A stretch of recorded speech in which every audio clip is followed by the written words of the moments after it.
25 नवंबर को अयोध्या में राम मंदिर परिसर में भव्य धर्म ध्वजा का कार्यक्रम होने जा रहा है, लेकिन समाजवादी पार्टी फिर मैदान में है। सांसदों का दावा है कि हमें अभी तक निमंत्रण नहीं मिला। वहीं बीजेपी ने पलटवार किया है कि अयोध्या की भव्यता इन लोगों को चुभती है। एक रिपोर्ट आपको दिखाते हैं।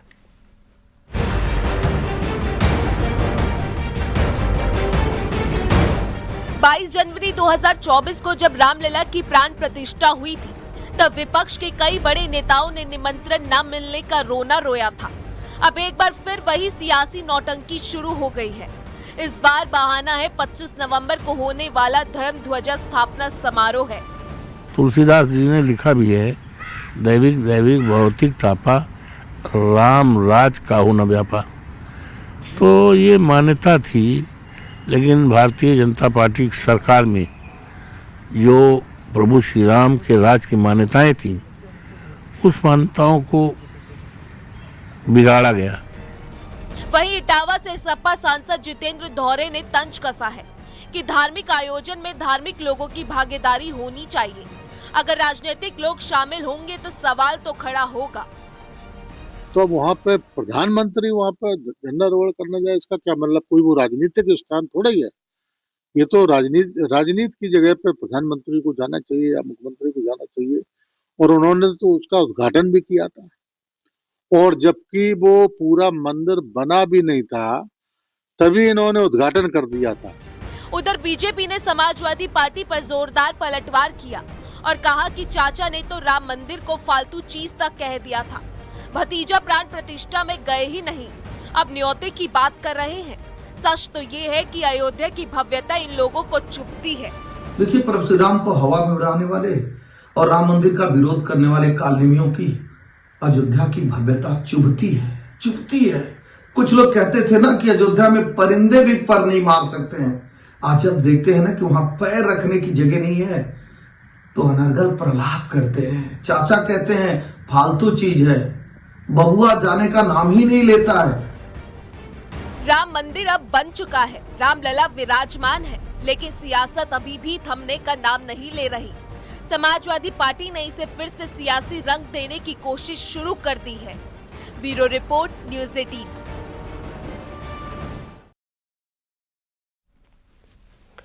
अब बात राम मंदिर की धर्म ध्वजा स्थापना से जुड़ी हुई। जी हाँ, अयोध्या में राम मंदिर की ध्वज पूजन की धार्मिक अनुष्ठान जो होनी है वो कल से शुरू हो जाएगा।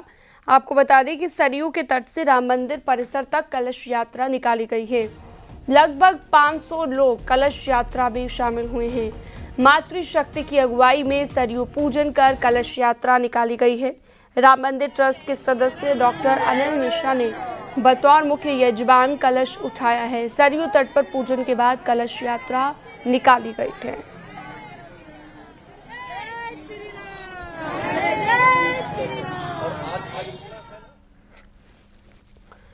राम मंदिर के ध्वजारोहण कार्यक्रम में विशिष्ट मेहमानों के लिए विशेष आमंत्रण पत्रिका तैयार की गई है। विशिष्ट मेहमानों के लिए तैयार किए गए इस खास निमंत्रण कार्ड में कई अहम बातें दर्ज की गई हैं। इसी कार्ड के जरिए 25 नवंबर को होने वाले कार्यक्रम में वीवीआईपी मेहमानों को आमंत्रित किया जाएगा।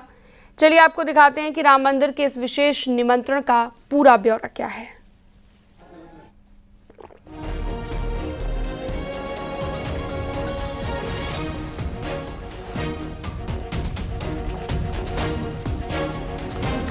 तो आमंत्रण पत्र की एक्सक्लूसिव तस्वीरें इस वक्त न्यूज़ 18 आपको दिखा रहा है।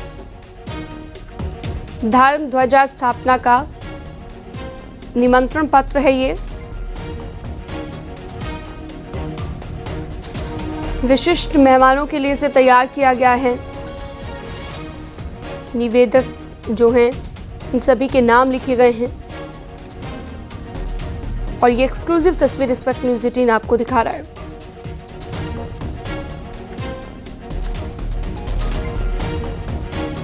कई अहम बातें, कई खास बातें इस निमंत्रण पत्र की हैं।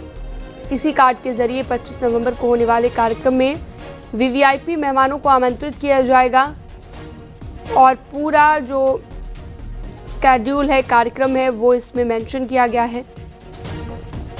और ये विशिष्ट मेहमानों के लिए है, जिसमें जैसा कि आपने अभी देखा प्रधानमंत्री का भी नाम यहाँ पर लिखा गया है।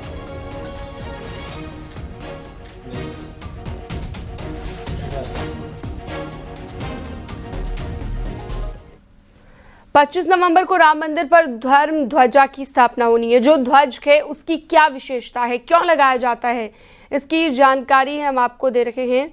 और साथ ही आप खुद सुनिए आचार्य मिथिलेश नंदनी शरण महाराज क्या कह रहे हैं इसके बारे में।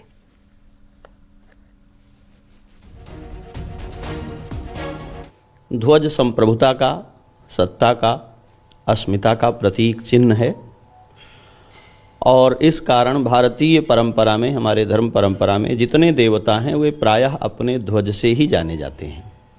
ध्वज वस्तुतः जो ध्वज जिसका होता है उस शक्ति का, उस सत्ता का परिचायक होता है, उसके चरित्र का, उसकी प्रतिज्ञाओं का परिचायक होता है। भगवान शिव धर्मस्वरूप हैं तो वे वृषो धर्म कहा गया है तो वृषध्वज कहलाते हैं। भगवान विष्णु ज्ञान स्वरूप जगत के कल्याण करता हैं तो उनका ध्वज गरुड़ ध्वज कहलाता है।